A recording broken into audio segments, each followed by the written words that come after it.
الحمد للہ وکفا وسلام علی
بڑھنے کو وقت کی علامتیں بنا دیا ہے۔ چاند کے گھٹنے بڑھنے سے بندہ، سادے سے سادہ بندہ بھی، ان پڑھ سے ان پڑھ بندہ بھی چاند دیکھ کر اندازہ کر سکتا ہے یہ کتنی راتوں کا چاند ہو سکتا ہے۔ چاند دیکھ کر تو دنوں کا تعین کیا جا سکتا ہے، تاریخ کا بھی تعین کیا جا سکتا ہے، لیکن سورج کو چونکہ وقت بتانے کی علامت نہیں بنایا، اس لیے سورج کو دیکھ کر مہینے کے دنوں کا تعین نہیں کیا جا سکتا۔ ہاں، سورج کے تیور دیکھ کر موسم کا تعین تو ہو سکتا ہے، گرمی اور سردی کا تعین تو ہو سکتا ہے، دنوں کا تعین نہیں ہوتا۔ چاند دیکھ کر دنوں کا تعین ہو جاتا ہے، اور ہر بندہ چاند دیکھ کر دنوں کا تعین کر سکتا ہے۔ دوسرا، شمسی تقویم میں اور قمری تقویم میں یہ بھی فرق ہے کہ شمسی تقویم میں دنوں کا تعین کرنے کے لیے کیلنڈر کی یا گھڑیوں کی یا تاریخ دیکھنے کی ضرورت پڑتی ہے، جبکہ قمری تقویم میں دنوں کا تعین دیکھنے کے لیے صرف چاند کا دیکھ لینا ہی کافی ہوتا ہے۔ یہ چونکہ اس میں سہولت ہے، محتاجی نہیں ہے کسی کی، اور آسانی ہے، اس لیے شریعت مطہرہ نے ہمارے لیے قمری تقویم کو زیادہ معتبر بنایا ہے۔ اور مسلمان کی زندگی کے جتنے بھی معاملات ہیں، خاص طور پر عبادت کے معاملات، وہ سارے کے سارے چاند ہی کے ساتھ تعلق رکھتے ہیں۔ مثلاً رمضان کا مہینہ ہے، اس میں روزہ رکھنا ہوتا ہے، حج کا مہینہ، قربانی کرنی ہے یا حج کرنا ہے تو چاند سے تعلق رکھتا ہے۔ زکوٰۃ بھی سال پورا ہوگا تو چاند کے لحاظ سے سال گنا جائے گا۔ فطرانہ جب دینا ہے تو ظاہر ہے وہ بھی چاند کے لحاظ سے دن مقرر کیا جائے گا۔ اسی طرح مدت حمل ہے، مدت رضاعت ہے، عدت ہے، وغیرہ وغیرہ جتنے بھی معاملات ہیں سب کا تعلق چاند سے ہے، اور چاند ہی حساب کے لیے اور دنوں کے تعین کے لیے ہمارے لیے مقرر کیا گیا۔ قرآن مجید نے یہاں جس طرح اس بات کی وضاحت فرمائی،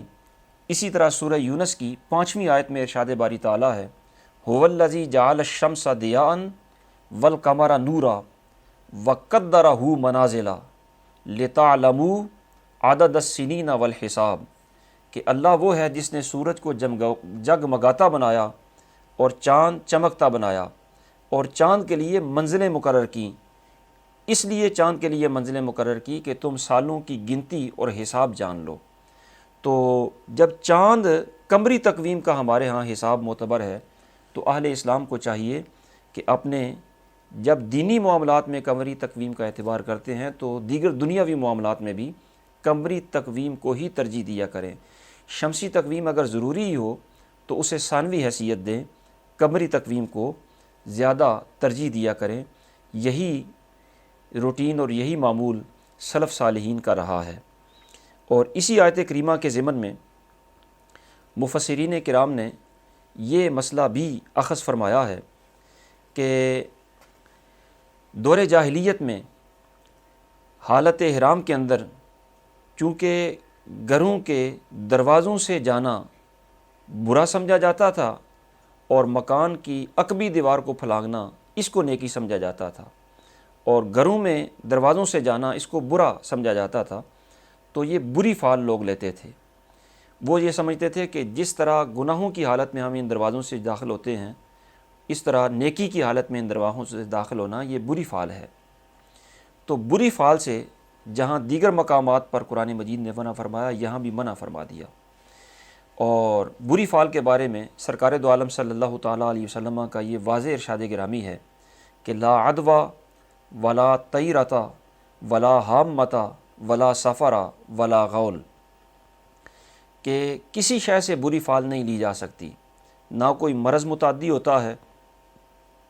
نہ کوئی بری فعل ہوتی ہے، نہ ہی الو کی نحوست کوئی شے ہوتی ہے، اور سفر یا دیگر کوئی مہینہ برکت سے خالی بھی نہیں ہوتا۔ کسی قسم کی بھی بری فعل لینے سے ہمیں منع کر دیا گیا ہے۔ اور اسی طرح اسی آیت کے ضمن میں مفسرین نے یہ مسئلہ بھی اخذ فرمایا کہ چاند کے گھٹنے بڑھنے سے چونکہ امور دینیہ کا تعلق ہوتا ہے، اس لیے چاند کے گھٹنے بڑھنے کے بارے میں تاریخ کے تعین کے لحاظ سے معلومات اور ضروری بنیادی معلومات حاصل کرنا ہر مسلمان کے لیے لازمی ہے۔ اور صرف یہی نہیں بلکہ جن جن معاملات کی بندے کو بالواسطہ یا بلا واسطہ اپنے دین میں ضرورت پڑتی ہو، ان سارے معاملات کی اور ان سارے امور کی تعلیم حاصل کرنا یہ بندے کے لیے ضروری ہے، بلکہ تعلیم کا تو سادہ سا اور دو ٹوک سا اصول یہ ہے کہ جو بھی علم آپ کے دین میں یا دینی معاملات میں کسی طرح بھی معاون ثابت ہوتا ہو، اس علم کو آپ پڑھیں بھی تو اللہ رب العالمین ثواب عطا فرما دیتا ہے، اور جس بھی تعلیم کو آپ کے دین سے کوئی واسطہ نہیں یا آپ اس سے دین کی خدمت دیتے نہیں، اس علم میں یا اس تعلیم میں مشغولیت فضول اور بیکار اور عبث ہوتی ہے۔ اور اسی آیت کریمہ کے ضمن میں علماء نے یہ مسئلہ بھی اخذ فرمایا کہ دور جاہلیت میں چونکہ دیواروں کو پھلانگنا یہ رواج تھا، اور یہ رواج جاہلیت کی بنیاد پر تھا، شریعت نے یا اللہ اور اس کے کسی بھی رسول نے یہ حکم انہیں نہیں دیا تھا، ممانت کہیں بھی نہیں تھی، جہالت کی وجہ سے یہ رواج تھا۔ تو جو رواج جہالت کی وجہ سے ہو اور شرعی ممانت کے بغیر وہ ویسے لوگوں میں چیز رائج ہو گئی ہو، شرعی ہدایت اس پر کوئی بھی نہ ہو، تو ایسے رواج کو شریعت نے ختم کیا ہے۔ شریعت ایسے رواجات کی تردید کرتی ہے اور ایسے جاہلانہ امور سے بچنے کا شریعت مطہرہ حکم دیتی ہے۔ اور اس آیت سے یہ مسئلہ بھی علماء نے اخذ فرمایا کہ اگر کسی شے کی شریعت میں کوئی اصل اور نظیر ہو تو اس کا کرنا جائز ہوتا ہے، اور اگر اس کی کوئی نظیر اور مثال نہ ہو تو اس کا کرنا جائز نہیں ہوتا، اور اسے ثواب جاننا بھی جہالت ہوتا ہے۔ مثلا یہی ہے دیواروں کو پھلانگنا، اس کی کسی دین میں کوئی مثال نہیں ہے، تو اس کو کرنا یہ ظاہر گناہ ہے، اور اگر کسی معاملے کی اصل اور نظیر اور مثال شریعت میں موجود ہو تو اس کو کرنا کار ثواب ہوتا ہے۔ اس کی ایک اور مثال یوں سماعت فرمائیں کہ سید عالم صلی اللہ تعالیٰ علیہ وسلم ایک دفعہ خطبہ ارشاد فرما رہے تھے، سرکار نے ملاحظہ فرمایا کہ ایک شخص دھوپ میں کھڑا ہے، آپ نے اس کے بارے میں پوچھا کہ یہ کیوں اس طرح کر رہے ہیں، دھوپ میں کیوں کھڑے ہیں؟ تو عرض کیا گیا یا رسول اللہ، یہ ابو اسرائیل انصاری ہیں، انہوں نے نظر مانی ہے، بیٹھیں گے بھی نہیں، سایہ بھی نہیں کریں گے، کلام بھی نہیں کریں گے، اور روزے سے بھی رہیں گے، یہ انہوں نے نظر مانی ہے اور اپنی نظر پوری کر رہے ہیں۔ تو سرکار نے فرمایا کہ انہیں کہو کہ یہ کلام بھی کریں، سائے میں بھی بیٹھیں، اور اپنا روزہ بھی پورا کریں۔ یعنی روزہ رکھنا اس کی چونکہ شریعت میں اصل ہے، اس لیے یہ کرنا کار ثواب ہے، باقی کاموں کی شریعت میں اصل کوئی نہیں، وہ پابندیاں اپنے آپ پر خواہ مخواہ زیادتی ہے۔ اس سے یہ معلوم ہوتا ہے کہ جن امور کی شریعت میں اصل موجود ہو ان کا کرنا جائز اور کار ثواب ہے۔ مثلا جتنے بھی بزرگان دین ہیں ان کے ختمات شریفہ ہیں، محافل میلاد ہیں، یہ سارے امور وہ ہیں کہ ان کی اصل تلاوت قرآن ہوتی ہے، درود و سلام ہے، ذکر و اذکار ہے، اور فضائل و معجزات ہیں۔ یہ چونکہ اصل شریعت میں ثابت ہے، لہٰذا یہ امور حسنہ ہیں اور جائز ہیں۔ اسی طرح مدارس دینیہ کا قیام اور ان میں باقاعدہ نظام الاوقات کے ساتھ دینی علوم کی تدریس، چونکہ اس کی اصل دین کی نشر و اشاعت ہے جو شریعت میں ثابت ہے، لہٰذا یہ جائز ہیں۔ تو جن امور کی اصل ثابت ہو وہ جائز ہوتے ہیں، اور جن امور کی اصل شریعت میں موجود نہ ہو ان امور کو کرنے کا حکم نہیں ہوتا، ان سے ممانت ہوتی ہے۔ اور پھر قرآن مجید نے فرمایا کہ یہ جاہلیت کی رسمیں ہیں، انہیں چھوڑ دو، نیکی گھر کی عقبی دیوار پھلانگ کر آنا نہیں، بلکہ نیکی تو تقوی کرنا ہے۔ وَأْتُوا الْبُيُوتَ مِنْ أَبْوَابِهَا، گھروں میں اپنے دروازوں سے داخل ہو۔ تو یہاں پر گھروں میں آنے کا حکم دیا گیا، اور یہ حکم ظاہر ہے وجوب کے لیے نہیں، اور ہر حکم وجوب کے لیے ہوتا بھی نہیں، حکم کبھی کبھی اباحت کے لیے ہوتا ہے، جس طرح یہاں پر آیا ہے۔ تو اصول یہ ٹھہرا کہ کبھی کبھی حکم اباحت کے لیے بھی آتا ہے۔ دعا ہے اللہ رب العالمین انہی کلمات کو شرف قبولیت عطا فرمائے۔ وما توفیقی الا باللہ العلی العظیم۔